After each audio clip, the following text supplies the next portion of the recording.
Vamos lá, senhoras e senhores, eu sou o professor Mário Sobral do IFAM e hoje aqui comentar mais um livro. Na verdade, não vou comentar todo, porque eu vi que dá muito trabalho preparar esses materiais com livros completos, mas pelo menos um capítulo desse livro e aí pretendo comentar outros capítulos posteriormente.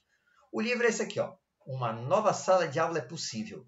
Aprendizagem ativa na educação em engenharia, da editora LTC. São 4 autores: Gabriel Elmor Filho, Laurete Zanal Sauer, Nival Nunes de Almeida, Valquíria Vilas Boas. É um livro bacana porque é um livro para engenharia. Como eu sou engenheiro civil, engenheiro de segurança, eu gosto de livros objetivos, tá? E esse livro aqui é muito bacana por causa disso. O capítulo é o capítulo 7, avaliação, processo contínuo e formativo. Tá? Então ele apresenta estratégias de avaliação. Ele começa falando assim que geralmente se usa muito testes escritos para essa avaliação. E mesmo quando se usa teste escrito, o professor geralmente dá maior peso para o teste escrito. O problema não é esse. O problema é que as perguntas geralmente são com mais foco em lembrar. Então, paga um conceito e aí você tem que lembrar. Eu estou até dando uma revisada nas minhas provas para ver se eu não estou muito nesse lembrar e eu não estou fazendo que o aluno pense. Tá? E a ideia da avaliação seja um recurso para aprendizagem para auxiliar o professor. Então, se eu faço as avaliações durante, tem tempo do professor verificar, olha, aquele aluno está entendendo aquilo. Dá tempo dele agir, dar o feedback e rever essa situação. Tá? Para isso, o livro apresenta algumas estratégias, eu não vou apresentar todas, tem que comprar o livro, né? Mas eu vou apresentar aqui quatro, na verdade, que eu gostei. Uma até eu apliquei já. Primeiro é o One Minute Paper, que é o seguinte, nos 5 minutinhos finais da aula, antes de acabar a aula, a gente vai apresentar algumas perguntas para o aluno, tá? Uma ou algumas, aí depende do tempo que você tem disponível, para que ele responda. Eu vou ler aqui as perguntas indicadas no livro. Aqui, ó. Responda as seguintes questões. Você pode colocar todas ou só uma, aí você vai decidir. Quais foram os pontos principais da aula? Então, no final da aula, vai acabar a aula, aí vai ter que colocar, vai fazer com que ele pense, isso também ajuda a reter informação, né? Quais foram os pontos menos claros da aula? Qual foi o conceito mais importante que aprendeu durante a aula? Quais as perguntas que gostaria de fazer? Qual o exemplo mais significativo, a imagem mais impactante, a informação mais surpreendente, a ideia mais perturbadora que você teve? Em relação à aula, lógico. E resolva os seguintes exercícios ou problemas relacionados com o conteúdo abordado. Isso aqui ele fala que se você tiver uma plataforma virtual, pode ser lá também, para não ser no papelzinho. Eu pensei em fazer, eu sempre tenho um grupo de WhatsApp com os alunos. Ah, dá trabalho. Para mim não dá, tá? Todos meus alunos têm o meu número, eles mandam lá as dúvidas dele, eles sabem que eu não vou responder de imediato, e eu respondo por áudio, que é mais rápido para mim, tá? Então, nunca tive problema assim de, tem muita coisa. Não, tá? Então, é uma forma, via WhatsApp, mas se tiver uma plataforma virtual, use a plataforma, às vezes tem na escola. E você vai pegar essa informação para, na próxima aula, dar o feedback. Tá, identifiquei que muito aluno queria perguntar sobre isso, não entendeu aquilo, destacar aquilo outro. Você tem que tomar cuidado se todas as perguntas serão possíveis. Às vezes não serão possíveis fazer tantas perguntas assim. Tá? Então, essa é uma. A seguinte, eu já até apliquei. Autoavaliação. Eu nunca tinha feito isso, mas eu achei que interessante. Então, eu vou mostrar uma forma. Tá? O livro apresenta várias formas de fazer autoavaliação. O que eu fiz em sala de aula? Pedi para os alunos darem uma nota para eles. Mas eu apresentei os critérios. Até escrevi aqui. Ó. Frequência nas aulas. Então, para eles darem a nota deles, eles devem verificar. Eu era frequente ou não na aula do professor Mário? Frequência nas aulas. Participação nas atividades passadas. Eu passo uns trabalhinhos, coisa e tal. Fizeram? E aí, como foi a participação? Participação em sala de aula. Perguntava, estava lá atento, coisa e tal. E tempo de estudo fora da sala. Estudava fora da sala ou só era na sala mesmo e acabou-se? Tá? Esses eram os critérios. Depois que eu apliquei, eu pensei melhor, eu devia ter colocado mais um critério, que é o grau de compreensão e de retenção das informações passadas. O texto talvez não fosse esse, mas a ideia seria essa, Então, eles iam avaliar se eles conseguiram absorver aquela informação que foi passada. Qual foi a minha experiência? Com exceção de 2 alunos que foram um pouquinho generosos, não deram 10, mas deram uma nota um pouquinho acima do que eu acho que deveria, mas é uma autoavaliação, né?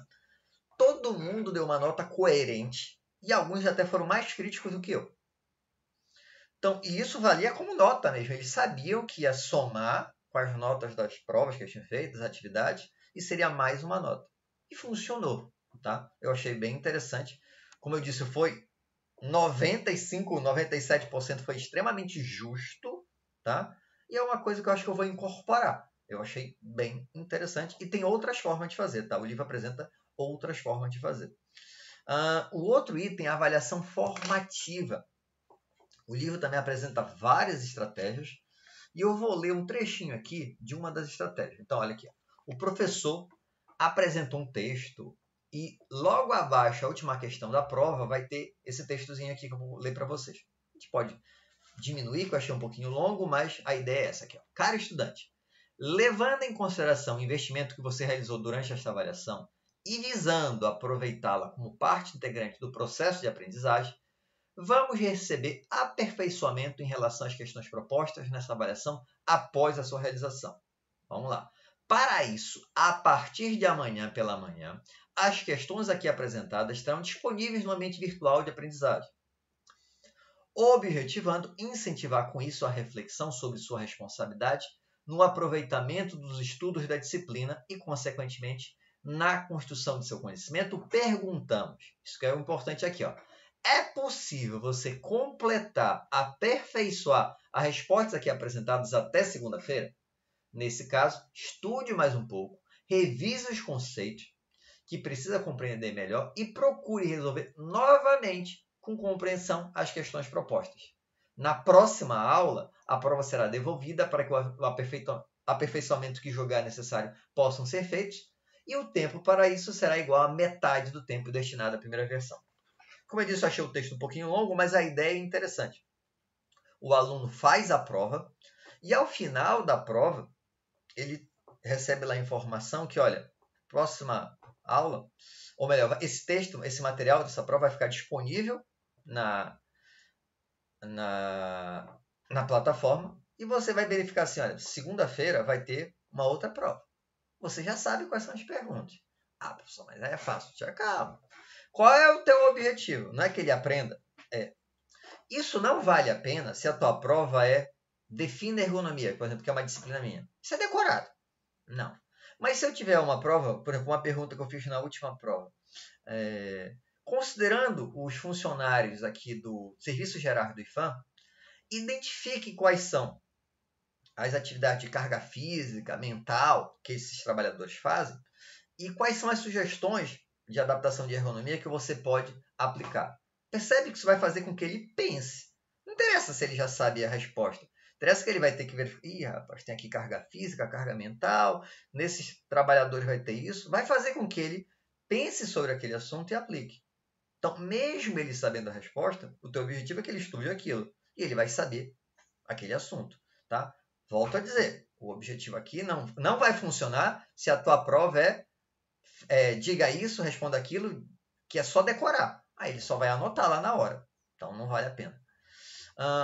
Um outro negócio que eu achei interessante também, outra estratégia, é como se fosse uma cola oficial. Então, você vai dar o direito do aluno levar uma página com as informações que ele quiser para ele usar durante a prova. Então, é uma prova de consulta, mas não é de tudo. Ele vai ter que selecionar. Mas percebe que só de selecionar já é uma forma dele raciocinar aquilo ali. E se a tua prova é desse tipo decoreba, não vale a pena. Mas se a tua prova faz com que ele pense, também é uma estratégia interessante. A outra estratégia que ele coloca, eu não quis aplicar, mas eu achei também uma forma interessante, é a avaliação pelos pares. Ou seja, você, por exemplo, passou um trabalho em equipe. Você vai fazer a avaliação da equipe. O aluno pode fazer uma autoavaliação e os componentes da equipe podem fazer uma avaliação desse aluno também. Tá? Então, eles vão ter 3 notas possíveis. Então, uma autoavaliação, uma avaliação pelos pares e a avaliação do professor. Então, eu ainda não apliquei porque eu vou verificar como fazer isso, mas achei também uma estratégia interessante. A gente vai acabar por aqui, espero que tenham gostado. Se gostaram, já sabe, né? Curte, compartilha. Tem alguma dúvida ou sugestão de pauta? Coloca aí nos comentários ou manda e-mail para mario.sobral@ifam.edu.br. Um abraço e até a próxima!